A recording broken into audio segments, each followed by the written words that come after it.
ملک میں ناانصافی کا عجیب ماحول بنا ہوا ہے. اس ملک کا پرائم منسٹر امت مسلمہ کا لیڈر سی کلاس جیل میں ہے.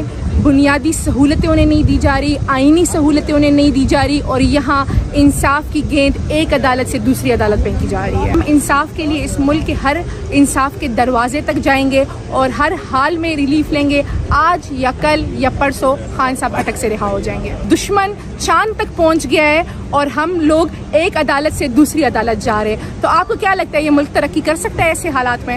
میڈم آپ آج ہائی کورٹ کی پروسیڈنگ کے حوالے سے کیا کہنا چاہیں گے؟ آج توشہ خانہ کیس میں کل سپریم کورٹ نے ہائی کورٹ کو آرڈر کیا تھا کہ وہ آج ہی کیس کو سنے اور فیصلہ دے, اور اس کے مطابق ہی وہ آج کیس ٹیک اپ کریں گے.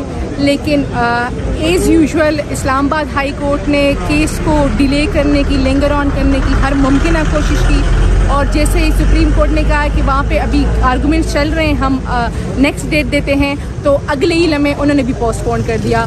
ملک میں ناانصافی کا عجیب ماحول بنا ہوا ہے. اس ملک کا پرائم منسٹر امت مسلمہ کا لیڈر سی کلاس جیل میں ہے. بنیادی سہولتیں انہیں نہیں دی جا رہی, آئینی سہولتیں انہیں نہیں دی جا رہی, اور یہاں انصاف کی گیند ایک عدالت سے دوسری عدالت پھینکی جا رہی ہے. آپ کو سپریم کورٹ سے امید ہے؟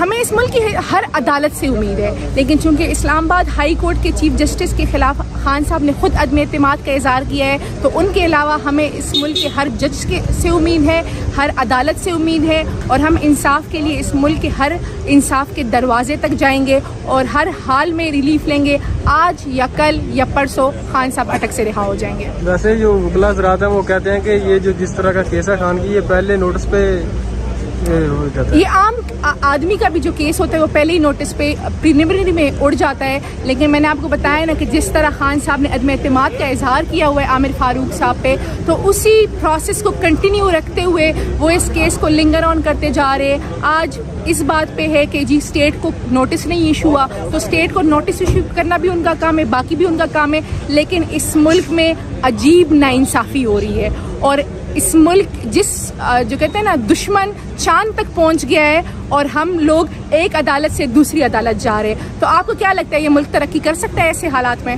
Thank you so much.